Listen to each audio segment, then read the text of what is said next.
હમણાં ગુજરાત સરકારનું રાજ્ય સરકારના મંત્રીઓ બદલવામાં આવ્યા અને સમગ્ર માલધારી સમાજના એક જ ધારાસભ્ય ગુજરાતમાંથી ભારતીય જનતા પાર્ટીમાં છતાં એમને કેબિનેટ મંત્રી તરીકે ન લેવામાં આવ્યા।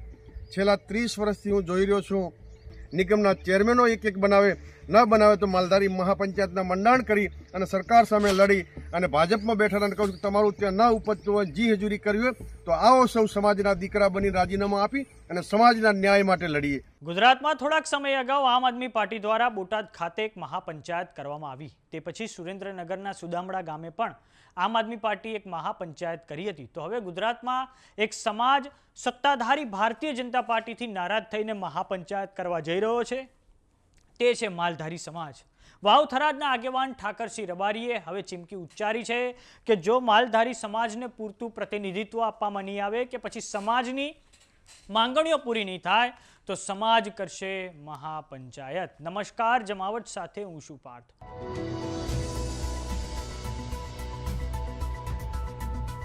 ગુજરાતમાં હવે માલધારી સમાજ કંઈક નવા જૂની કરવાના મૂડમાં છે, કેમ કે વાવ થરાદના આગેવાન ઠાકરસિંહ રબારીએ મુખ્યમંત્રી ભૂપેન્દ્ર પટેલ અને ભારતીય જનતા પાર્ટીના પ્રદેશ પ્રમુખ જગદીશ પંચાલને સંબોધીને એક સોશિયલ મીડિયામાં વિડીયો બનાવ્યો છે, જેમાં તેમના દ્વારા કહેવામાં આવ્યું છે કે સત્તાધારી બીજેપીમાં માત્ર રબારી ભરવાડ સમાજનું એક એમએલએ છે, જેટા ભરવાડ, તે પણ પોતાના દમ પર બન્યા છે।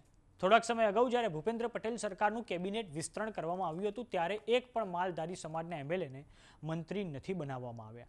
સાથે જ ગોપાલક નિગમ અને ઘેટા નિગમ માલધારી સમાજ માટે હોય છે, પરંતુ મહત્વના અન્ય નિગમો, ઔદ્યોગિક નિગમો કે પછી જીઆઈડીસી હોય કે સરકારની અન્ય સંસ્થાઓમાં માલધારી સમાજને સ્થાન આપવામાં આવતું જ નથી। જો આ માંગણીઓ પૂરી નહીં થાય તો માલધારી સમાજ કરશે મહાપંચાયત। તો આવો સાંભળીએ માલધારી સમાજના ઠાકરસિંહ રબારીએ શું ચીમકી ઉચ્ચારી છે। ગુજરાત રાજ્યના માનનીય મુખ્યમંત્રી ભૂપેન્દ્રભાઈ પટેલ, ગુજરાત રાજ્ય ભાજપના અધ્યક્ષ શ્રી જગદીશભાઈ વિશ્વકર્મા અને આ મીડિયાના માધ્યમ થકી ગુજરાત રાજ્યમાં અમારા માલધારી સમાજના, ભરવાડ રબારી સમાજના બેઠેલા તમામ આગેવાનોને આ વિડીયોના માધ્યમથી વિનંતી કરું છું કે ગુજરાત સરકારમાં સમગ્ર ગુજરાત માલધારી સમાજના ભારતીય જનતા પાર્ટીમાં માત્ર એક ધારાસભ્ય જેઠાભાઈ ભરવાડ અને પોતે 1998થી પોતાના દમ ઉપર વિવિધ અપક્ષ હોય બીજી પાર્ટી પાસે સતત છેલ્લા 20 વર્ષથી ભાજપમાં ચૂંટાઈને આવે છે, છતાં પણ હમણાં ગુજરાત સરકારનું રાજ્ય સરકારના મંત્રીઓ બદલવામાં આવ્યા અને સમગ્ર માલધારી સમાજના એક જ ધારાસભ્ય ગુજરાતમાંથી ભારતીય જનતા પાર્ટીમાં છતાં એમને કેબિનેટ મંત્રી તરીકે ન લેવામાં આવ્યા। છેલ્લા 30 વર્ષથી હું જોઈ રહ્યો છું કે ગોપાલક નિગમ અને ઘેટા નિગમ એ તો રબારી ભરવાડ સમાજ માટે હોય, પરંતુ મહત્ત્વના નિગમો, ઔદ્યોગિક નિગમ હોય, જીઆઈડીસી હોય, સ્ટેટ કોર્પોરેશન હોય, એગ્રો ઇન્ડસ્ટ્રીઝ હોય, એવા વિવિધ સામાજિક અને શૈક્ષણિક રીતે પછાત વિકાસ નિગમ હોય, એવા નિગમો ઉપર ભરવાડ રબારી સમાજના કોઈ વ્યક્તિને મેં ચેરમેન તરીકે 30 વર્ષથી છેલ્લા ભારતીય જનતા પાર્ટીના શાસનમાં જોયો નથી। ત્યારે ભારતીય જનતા પાર્ટીના તમામ આગેવાનો અને રબારી ભરવાડ સમાજના તમામ સમાજને વિનંતી કરું છું, ચાલો આપણે આવીએ અને સમાજના અવાજને બુલંદ બનાવી સમાજને ન્યાય અપાવવા માટે સમાજના ભરવાડ અને રબારી સમાજના ધર્મગુરુઓના ચરણોમાં વંદન કરીને એ ધર્મગુરુના વડવાઓને પણ વિનંતી કરું છું, વડાઓને કે આપ પણ આવો અને સરકારમાં વિનંતી કરો કે અમારા ભરવાડ અને રબારી સમાજને અન્યાય થઈ રહ્યો છે, આપ સારા નિગમમાં લ્યો। ઘણા સમયથી હું જોઈ રહ્યો છું ભાજપના મોટા સાહેબોને ચોંદીથી તુલા કરી સોનાની પાઘડીઓ પહેરાવી રબારી સમાજને શું આપ્યું? પીઠમાં ખંજર।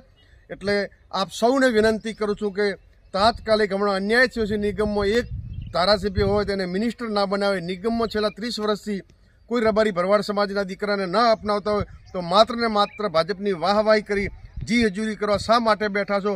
જો ન્યાય નહીં આપવામાં આવે તો ટૂંક સમયમાં માલધારી મહાપંચાયતનું મંડાણ કરી રહ્યા છે અને સમાજનો અવાજ ઉપાડી તમને જો ત્યાં અન્યાય થતો હોય, સમાજનો દીકરો અત્યારે પશુપાલકો હેરાન થાય, સમગ્ર શહેરોમાં એ ગામડા હતા અને ગૌચર હતા લઈને શહેરો બની ગયા। આ ગોપાલકો માલધારીઓ જાય ક્યાં? ગાયોને રોજ ગાયો માટે માલધારીઓને પરેશાન કરે, એનો અવાજ ઉપાડવા માટે નિગમમાં કે કેબિનેટમાં જો માલધારી રબારી ભરવાડ હોય તો એ સમાજની વ્યથા કહી શકે।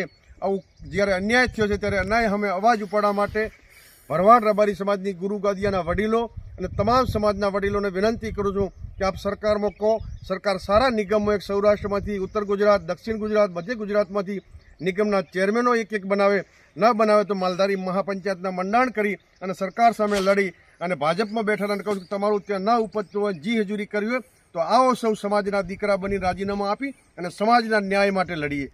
જય દ્વારકાધીશ. માલધારી સમાજે ભૂતકાળમાં પણ પડતર મુદ્દાઓને લઈને ગાંધીનગર કૂચ કરી હતી. જ્યારે જે તે સમયે આંદોલન થયા હતા અને સરકાર દ્વારા આશ્વાસન પણ આપવામાં આવ્યું હતું કે માંગણીઓ પૂરી થશે, પરંતુ હવે માલધારી સમાજ છેલ્લું જે કેબિનેટનું વિસ્તરણ થયું ત્યારે પણ તેમને સ્થાન ના મળ્યું અને ગોપાલક નિગમ અને ઘેટા નિગમ સિવાય અન્ય જે નિગમોમાં પણ માલધારી સમાજનો કોઈ વ્યક્તિ નથી, તો પોતાના પૂરતા પ્રતિનિધિત્વને લઈને હવે મહાપંચાયતનું મંડાણ કરે તેવી સંભાવના પૂરેપૂરી છે.